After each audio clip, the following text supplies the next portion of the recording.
Parshas Ki Savo Toshin Ayin Gimel. We're holding now less than 2 weeks before Rosh Hashanah, and this Parshas Ki Savo, is extremely loaded with so much to talk about.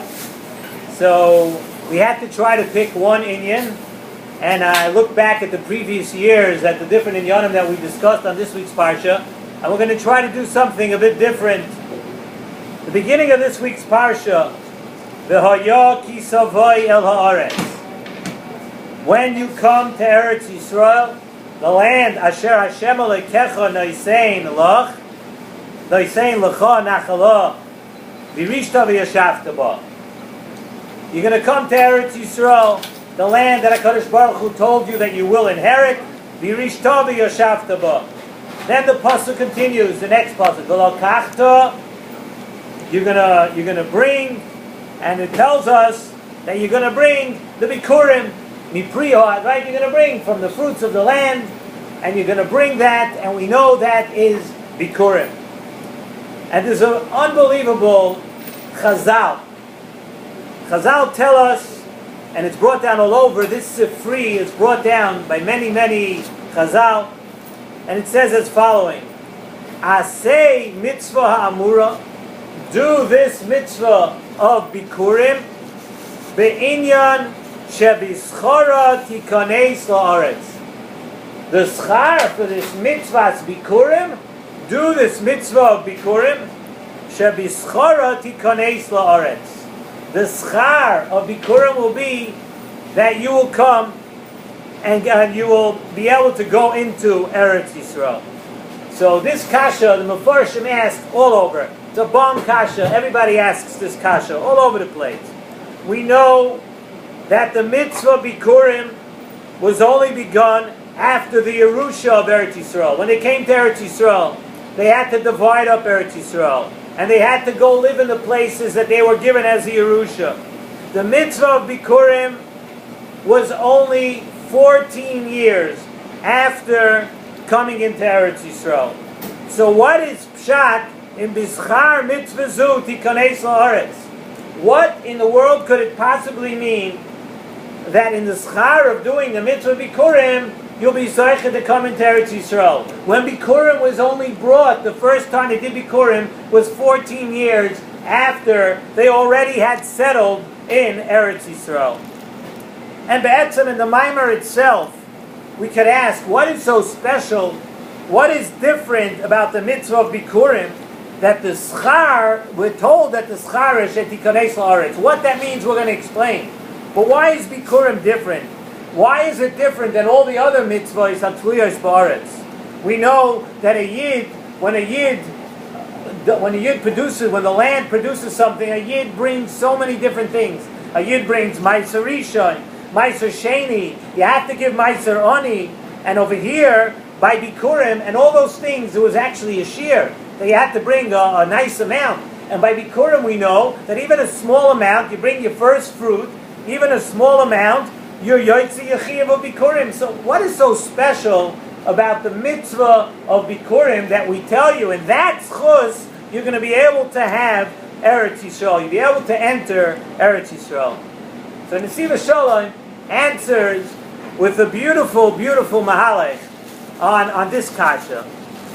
Zok the Nesivos Shalom that in Avodas Hashem there are two things that always loom very large, and it's now right before Rosh Hashanah. We're looking for ways to serve HaKadosh Baruch Hu, to come close to HaKadosh Baruch Hu, to be mamlech HaKadosh Baruch Hu. Zok the Nesivos Shalom, there are two very major things in Avodas Hashem, two yisodos, and they are Emunah and Kedusha. Emunah and Kedusha are two fundamental things in Avodas Hashem. What is Emunah? Emunah, Zok the Nesivos Shalom, we know Emunah is that a person believes that HaKadosh Baruch Hu created and runs the entire universe. Right? Hu boirei, hu manhig, l'chol habruim. HaKadosh Baruch Hu created the world, and He runs the entire universe at all times. And that He alone, only HaKadosh Baruch Hu, does everything. And from there, what's a derivative of this statement? A derivative is that there's no such thing as koichi ve'oitzim yadi. That a person, there's no type of chachmas that will change anything that HaKadosh Baruch Hu wants to do. HaKadosh Baruch Hu created the world, and HaKadosh Baruch Hu continues to run every aspect of the world. That is emunah. A person has to believe that. What is kedusha? Kedusha, as we've said many times in the Nesivos Shalom, there are different ways to explain it, but kedusha is that a yid takes any desire or taiva that you may have, and you give that over to HaKadosh Baruch Hu. You use any taiva or any desire that you have, you're mekadesh that, you give that over to HaKadosh Baruch Hu. So listen to this beautiful thought. When Klal Yisrael was in the Midbar, this was all, Sai Emunah and Sai Kedusha, was all very, very natural. Imagine, a person gets up in the morning, right? Their Emunah in the Midbar was on an extremely high level, right? You get up in the morning, you walk outside your door, and every day you walk outside and the mun was there. HaKadosh Baruch Hu provided you, wasn't there the night before. You come out in the morning, you want breakfast, right? It's all sitting right there. Everything is right there. You wanted something to drink, HaKadosh Baruch Hu, there was a be'er. You wanted water at any time you want. Fresh, beautiful spring water in the Midbar. So, essentially, it was really the people in front of their eyes. They saw Hashgacha Pratis every single minute. It was mamash right in front of them every single minute. And that was life in the Midbar. And Kedusha was also very accessible in the Midbar. Why? Because we know from the same thing. The mun, it's brought down that where does taiva come from? Taiva comes from the things that you eat. Okay, we've learned in Nesivos Shalom also how you eat it, what you do with it, but part of creating taivas in a person is the food that you eat. And we know it's brought down that the mun was special in the way that the mun did not produce any taivas at all. So now, Emunah and Kedusha, they had plenty of in the Midbar. And that's the life they lived. They lived with Emunah, they lived with that right in front of their eyes, and they lived with Kedusha. Now, when Klal Yisrael was about to enter, they're about to come into Eretz Yisrael. So the Yidden were extremely concerned that they are going to lose these midos. We've also spoken about many times, when a person works on a midah, if a person has something that, a midah that he has to work on, you don't lose it very easily. Something that's from Yigia Kapecha, you work on it, that's something you retain, something that stays with you. But these midos of Emunah and Kedusha, they did not have to work on it in the Midbar. It was so plain to see, there was so much Hashgacha Pratis right in front of your eyes, there was so much Kedusha. Aside from everything permeated Kedusha in the Midbar. So now they were afraid they're going to come into Eretz Yisrael and everything's going to change.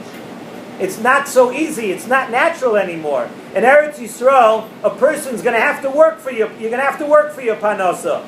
And it becomes a challenge to actually remember that every aspect and everything in your panasa comes from HaKadosh Baruch Hu. A person might make the mistake that many people make, and he's going to think that your panasa had something to do with you. You're going to think that why do I have more money than my neighbor? Why am I doing better than another person? Why? A person might say, you know why? Because I'm more experienced, or somehow I deserve it more, and somehow I earned that I should have more parnasa. A person starts to think a little bit, it has to do with me. My parnasa has to do with me. And the same thing really has to do with Kedusha. Now they're going to come to Eretz Yisrael, and they're going to plant their own food. And you're going to manufacture your own food. And when you do that, that's a regular food. That's a food that produces taivas. You don't have that automatic Kedusha anymore. So the Klal Yisrael, the Yidden, were very, very worried about that. Now we're going to lose that level of Emunah and Kedusha. So HaKadosh Baruch Hu came, Zok the Nesivos Shalom, and gave Klal Yisrael now this mitzvah of Bikurim, Bishvilot Tikanes La'aretz.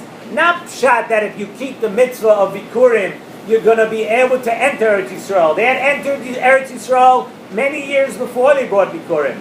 But if you want to know how to keep Eretz Yisrael, how you're going to be able to continue to live in Eretz Yisrael, how when you go to Eretz Yisrael are you going to be able to see, as is palpable, people, when you go to Eretz Yisrael, you feel that Hashgacha Pratis You feel that closeness to HaKadosh Baruch Hu. You want to know how you're going to keep it?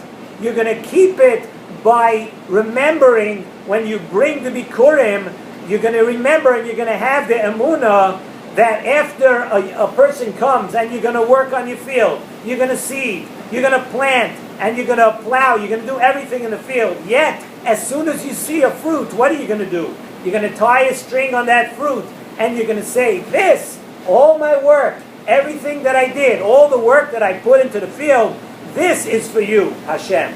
Because I'm never forgetting, I have that emunah, I believe that nothing comes without a Kadosh Baruch Hu. You're recognizing right now that it's not you. It's all from a Kadosh Baruch Hu.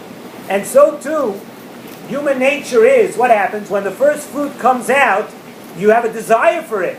You have a taiva for that fruit. All my work, I have a physical desire. I want to take that fruit and cut it open and eat it, and you have a taiva for it. What do? Right then, we take this fruit and we say, this is something I want to have hana from. This is the taiva that I have. I'm giving my taiva to HaKadosh Baruch Hu. You hold yourself back. That's called kedusha. I want it. I want this fruit. For whatever reason, it's a delicious fruit. And it's like that with any taiva. I want it.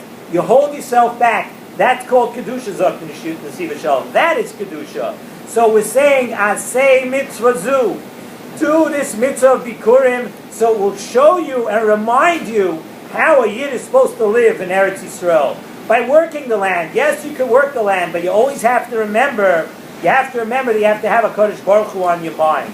By doing this mitzvah, you will see that you don't fall from your high madrega that you came in from the midbar. You have this emunah, you have this kedusha. By Bikurim reminds you of two fundamentals in avodas Hashem that a Yid always has to remember. And that is why the mitzvah of Bikurim is so special. That's why Bikurim is different than all the mitzvahs hatzluyas ba'aretz also. Just want to end off. It's kedai to remember a vart that we've said every year before Rosh Hashanah. We've said it a few times. We say every day in L'David Hashem Oyer V'Yishi, we say Acha Shoalti Me'ez Hashem. David HaMelech is saying, I have one request from HaKadosh Baruch Hu. Shivti B'Veis Hashem Kol Yemei Chayai. I want to be able to dwell, to stay in the house of Hashem every moment of my life. I want to be able to stay close to HaKadosh Baruch Hu, live in the house of Hashem all the days of my life.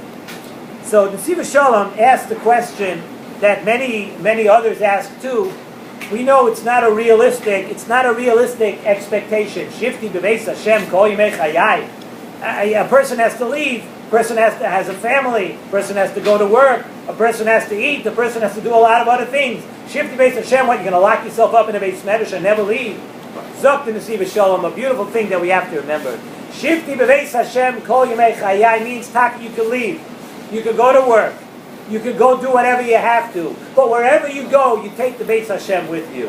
Wherever you go out in the street could become a Beis Hashem if you're making a Kiddush Hashem. When you interact with other people, when you interact with the family in your house, if your house is full of Kiddusha, if your house is doing the Ratzon Hashem, your house becomes the Beis Hashem. Wherever you go, the Beis Hashem, Shifti b'Beis Hashem, Kol Yemei Chayai. Wherever I go, wherever I may be in my life, let that be the Beis Hashem. And that's a very important thing to remember before Rosh Hashanah when we're Mamlich HaKadosh Baruch Hu. HaKadosh Baruch Hu is the King. HaKadosh Baruch Hu has certain requests from us. But a big request is that wherever we go, Shifti b'Beis Hashem, Kol Yemei Chayai. It is our desire that wherever we go, we should be making Kiddush Hashem. And every place that we go should have a semblance of a Beis Hashem.